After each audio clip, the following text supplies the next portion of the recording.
Okay, and we're back. Sorry about that. So we got in. We got to our room. All the things that they do, right? Nurses came in. Everybody talked. So when my other children, I was very adamant about going as natural as I could. I had a successful home birth, but everybody was. I never had a C-section, nothing. But with this baby, we had a lot of question marks regarding her syndrome and her symptoms and all the things. And so I was like, I just needed her to be born safe. Okay. So sorry about that. I just needed her to be born safe. I didn't want her to have any kind of complications. I wanted to prevent that as much as I possibly could. So I was willing to do what I needed to do for that to happen. She basically had pretty much every birth intervention that old me would probably be cringing at, if I'm being honest. We had I'm so sorry. We had okay. Old me would have been like shaking for all of the interventions that I had with Josephine, but it just proves to me that, you know, you got to do what you got to do. You got to be safe, and you need to be sure that like the end result is a very healthy baby. And for Josephine, she needed a lot of extra help to be born, and we needed to do it slow and steady because I didn't want her to have any birth trauma on top of all of the other stuff she was already going to be going through. And so we had a natural birth pool in the room, and I asked the nurse if I could use it because I wanted to go as natural as I could, and she just looked me in the eye and was like, I would highly advise against that, because given all of the things that you have going on with Josie, you don't want to get to that point and have to have like an emergency C-section because something's going on, and in an emergency they knock you out and it takes a lot longer to recover, and then God forbid something happen while she's being born and then I never meet her. And so that was enough for me, and I agreed, and I was like, okay, yep, you're right. So we were very low on the triage list because I was not I was just low on the triage list, and there were twins being born, and the whole unit had an entire like COVID unit, so they were short-staffed on beds. I mean, they were like running around like psychopaths for the majority of this birth, and so it took a really long time for me to do anything.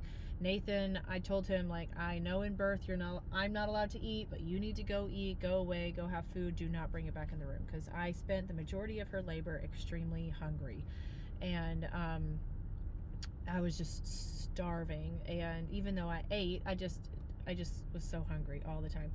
So the thing is that when we went to the appointment that morning, she was actually breached. So she was upside down. Your babies are supposed to be born head down. She was head up.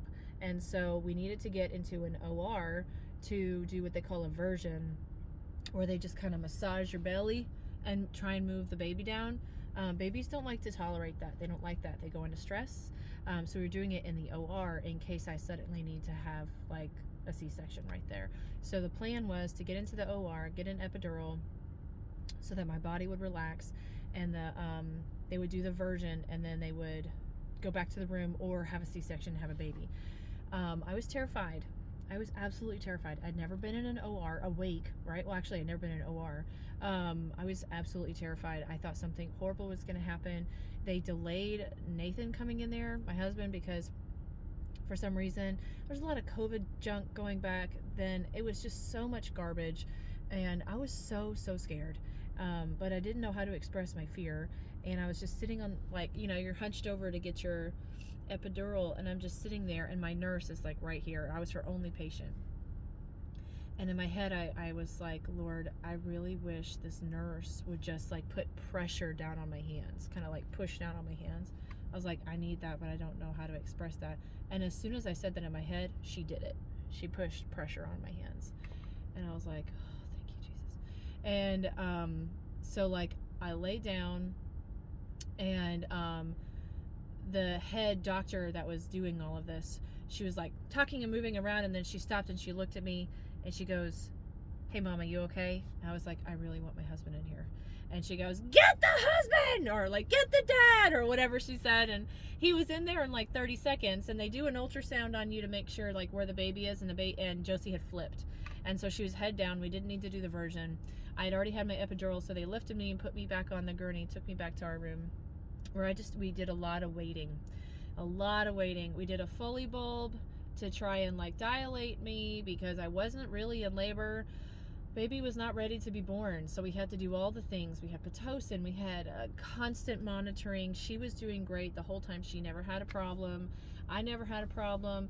At one point, I got so hungry, I was like begging for they let you have juice and like broth, but I couldn't have the broth until after the version and the epidural, because they were concerned that like I would have to have a C-section. You can't have food in your stomach and blah blah blah. So you can Google that as to why. But I'd been sipping on cranberry juice cocktail like the whole time, which is a terrible idea. And then finally we get back in the room and they bring me this giant thing of like chicken noodle soup that they had taken all the noodles out, right? And so I'm sipping it, and as soon as I start to sip it, I get very nauseous, because when my body gets hungry, I have to eat or I'll throw up, right? So I got to that point, and I just like, I told Nathan, I was like, I'm gonna puke. And you know, they always have those puke bags right next to the bed. So I just like let it out, and in doing that, broke what I thought was breaking my water. Remember, I had polyhydramnios, so I had a lot of water. And so the nurse came in. They were really concerned about me, because you know that can also be a sign of transition, and it was not for me, because I was just starving. And so then they said, okay, cool, we'll up your Pitocin, and then like we're gonna have a baby soon. So this was Friday around noon, I guess. So I'd been there for a while, 16 hours or so. I went to the OR at about 2 o'clock in the morning, and so I'm like sleeping on and off. I'm playing games on my phone. I should have brought a book. I was very bored. Nathan was bored. You know, people were texting him like everything's okay, and he's like, there's nothing to report, you know. And so around like 2 p.m. So here we are again. It's been a long time since I've been in the hospital. I'm starving. They come and they check me at one point, and they're like, you haven't dilated at all. And they said, you actually didn't break your water when you vomited, so we're gonna go ahead and break your water. And I was like, okay. So 3 of my kids, all my girls, have had to have water broken. And my son was naturally broken, but so they broke my water. And my husband will forever tell this story. He said, because remember, I had 40 centimeters of fluid outside of the size of the baby. That's a lot. That's a lot. He said he watched the water pour, and to me, I couldn't see it, but I could hear it. It sounded like a 5-gallon bucket being poured out on the water, or onto the floor. Nathan's eyes like bugged out of his head, and it was like a waterfall because of how much fluid I had. And I watched my stomach just like go down like this. I soaked the bed, I soaked the nurse, I soaked the doctor. I was like so embarrassed, and they were, don't worry about it, it's no big deal, it's fine. I was so embarrassed. But that really got the ball rolling, and that was like, okay, we're gonna have a baby today. So they cleaned everything up, and then within a couple of hours, like I could really feel things like the contractions, like you know, that kind of thing. And you could just feel like your stomach, and they gave me some morphine, and they're like, push the button, we don't want you to feel anything, because again, we were just really nervous about what Josie was going to be like when she was born. This sun is really, this is bad. Like that's what it should be, right? That's why people have reflectors. Can I MacGyver this? There we go. That's better. Okay, so it's a glove. I she was born at 8 p.m. So all of this was like late afternoon, and the nurses came in, the doctor came in, and they were like, you know what, Mama, I think you're ready to have a baby. And I always get very emotional, and so we knew that like when she was born, we would need a huge team because we were again really unsure about like what was going on and who we were gonna meet essentially. And so the doctor and the nurse were in the room and they were like, go ahead and call the NICU. And she said, okay. So she pushes the button, calls the NICU. And I just feel this like, this contraction that felt different, right? And I was like, that feels weird. And I just kind of just kept it to myself. And then the doctor comes over and like moves the sheet and she goes, oh my gosh, we're having a baby! Because a contraction had just pushed her out. She was so tiny and I'd had 3 other babies. So like, she just slid out essentially. And so then the doctor was like, call the NICU, pull the cord. And I guess it was an emergency cord. She goes whoop, and pulls this cord and alarm sounds. And then suddenly the room was like filled with people. And I just remember seeing her. She goes, hi baby, hi Josephine. And I was like, where's my baby? You know, the NICU team rushes in. This is when things got scary, okay? So the NICU team rushes in. They always do that assessment, right? Everybody does the assessment. They do the APGAR. Her APGAR was very bad. It was like 4 and 6. And so they take her over to the side and they're assessing her. There's like 11 people over there. And Nathan and I were just like watching like this, you know. I was fine. I didn't need any extra help, but they were taking her. And then the nurse was like, do you want me to take a picture of you like holding her when they bring her to you for the first time? I was like, sure. She accidentally took a video and I'm so thankful she did, because that's the one like video I have of tiny baby Josephine when she was first born. They brought her over to me. She was already covered in tubes. I mean, they'd wrapped her up, already covered in tubes, and I just held her. But the nurse, this was my arm, the nurse stuck her arm underneath Josephine and wouldn't let me hold her all by myself. The nurse was like hold, like you do with like little kids, right? And then I held her for a solid 30 seconds before they took her away. So in our hospital, the children's hospital is connected to the adult hospital by a sky bridge, and it's a 1/4 mile from my room to the NICU. And so they had told us if I was fine that Nathan could go with them to the NICU. And so they take off. They're like running essentially over there, and because there's a children's hospital NICU and then there's a NICU in the main hospital. Well, we bypassed that and went straight to the children's hospital NICU. And Nathan looked at me and he's like, and I went, go! He's wearing flip-flops. He like takes off running, right? Takes off running down the hall and catches up with them. He always talks about how they were going at a steady clip, right? And so like they take off, and then it's just me and the nurse. Like, a couple people had come by and asked if I was good, do I need anything, that sort of thing. I'm like, no, I'm fine. But it was just me and the nurse and all the things you do afterwards. But I called my best friend Amanda, because I call her after every baby. That just seems to be what I did. And I said, she's here. And she goes, okay, how do you feel? And I was like, I don't know how I feel. Of course, my body was in shock. You know, they always try and make you pee afterwards to make sure that your uterus is clamping down. And then they transferred me to a room, and to a postpartum room. And the first thing I said was like, I'm starving. I need food.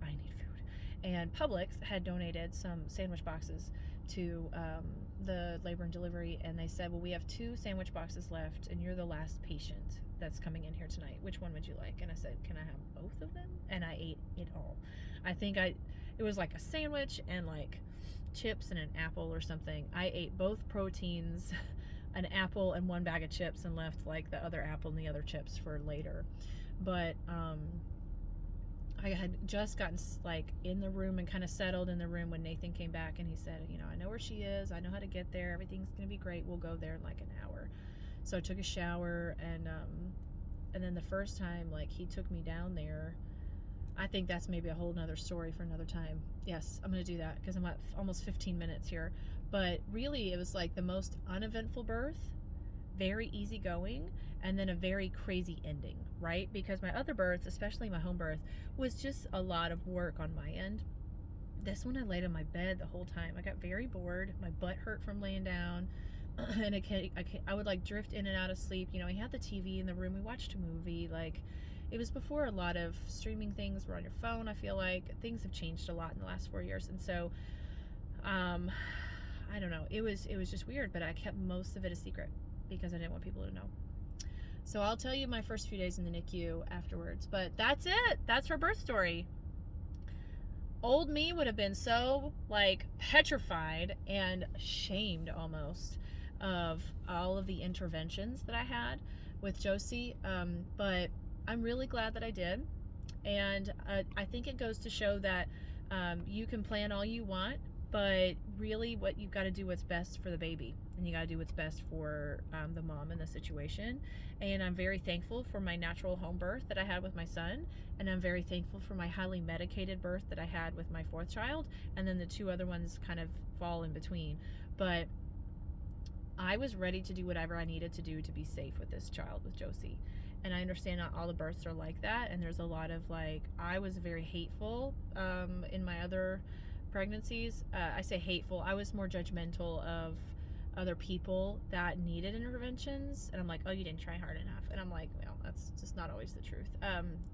But with Josie, I'm very thankful that I did all of those interventions. And I'm thankful we were birthed in a hospital, because since then I've learned that there's so much that can go wrong in the last like 30 seconds of labor that have nothing to do with the health of the mom or the health of the baby. And I'm so thankful I had her in the hospital, and exactly where I was, like God had his hand on the whole time.